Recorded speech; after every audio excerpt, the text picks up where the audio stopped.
When and how should I practice upekkha? So, upekkha we translate as equanimity. And the first thing that we need to know about upekkha is that there's lots of different kinds of upekkha. It doesn't mean just one thing. They actually define 10 different kinds of upekkha, and the meaning of them can be strikingly different. So I think this question is referring to upekkha brahmavihara, which is having equanimity towards beings.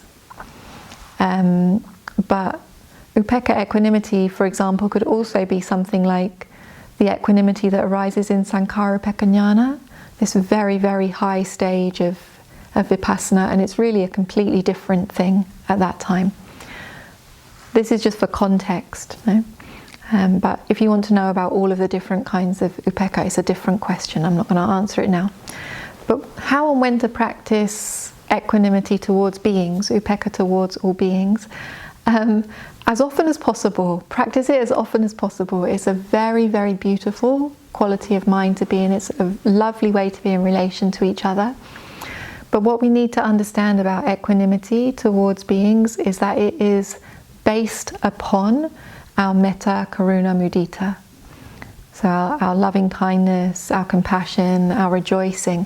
If those things aren't there, then almost definitely it's not going to really be equanimity.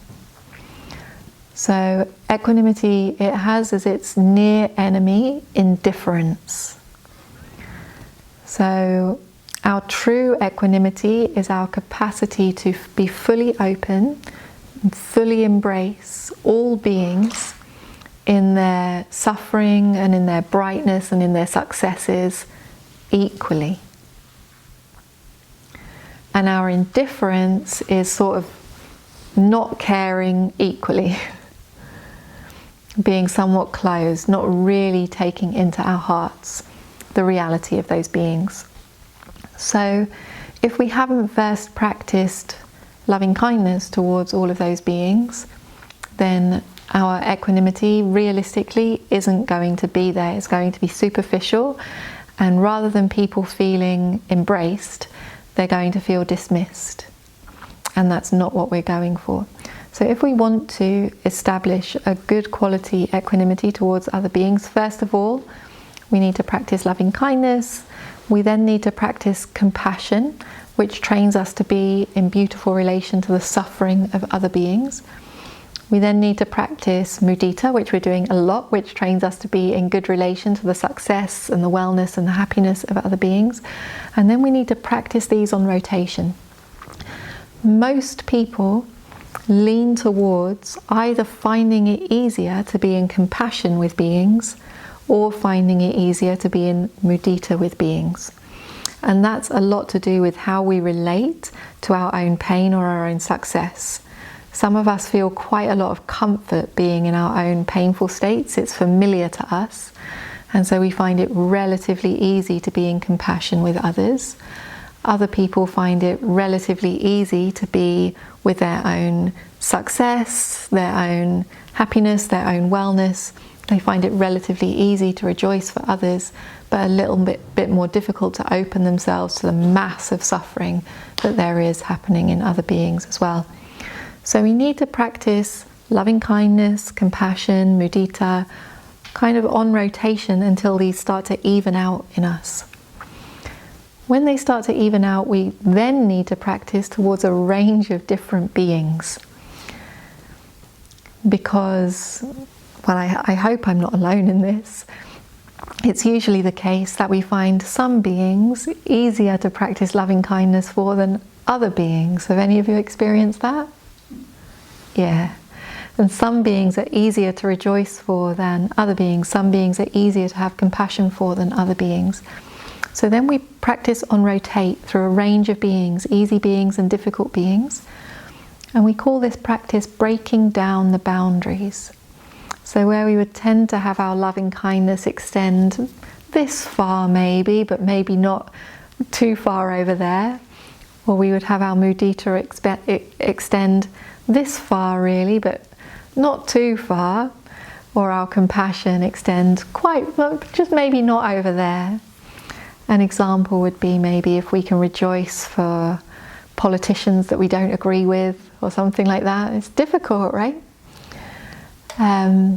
So we practice on a range of beings until these qualities become boundless. We break down the boundaries. If we want to move to equanimity, then the reflection that we do is that beings are the owners of their karma. And this is a very, very powerful reflection. It means they are getting the suffering and the success and the happiness based on their own causes and conditions. And when we drop this wisdom into our Brahma-vihara practice sincerely, it gives rise to a sense, not a dismissive sense again, an embracing sense of it's okay as it is. It can all have my love just as it is. It's all okay as it is. Perceptions of things being unfair fall away. Perceptions of not quite knowing where the responsibility is, or if we might have to do something or fix something, falls away, and we can relax into having a fully open heart that embraces all beings equally, regardless of whether they are suffering a lot or happy a lot or whatever is going on for them. They have our love equally. If any of you have been on the receiving end of somebody who is well established in a deep upekkha, it's a glorious thing to receive. Pa Auk Sayadaw had this quality. I think he had to develop it because he was dealing with such a huge volume of people who he was being required to love, essentially.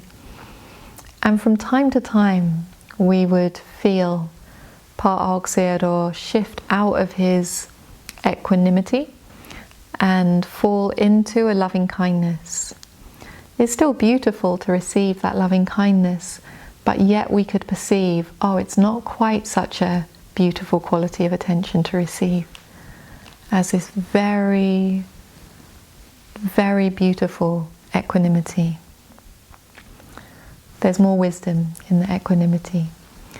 So that's how we develop it. You can do that practice on a relatively basic level with an access concentration if it takes your interest.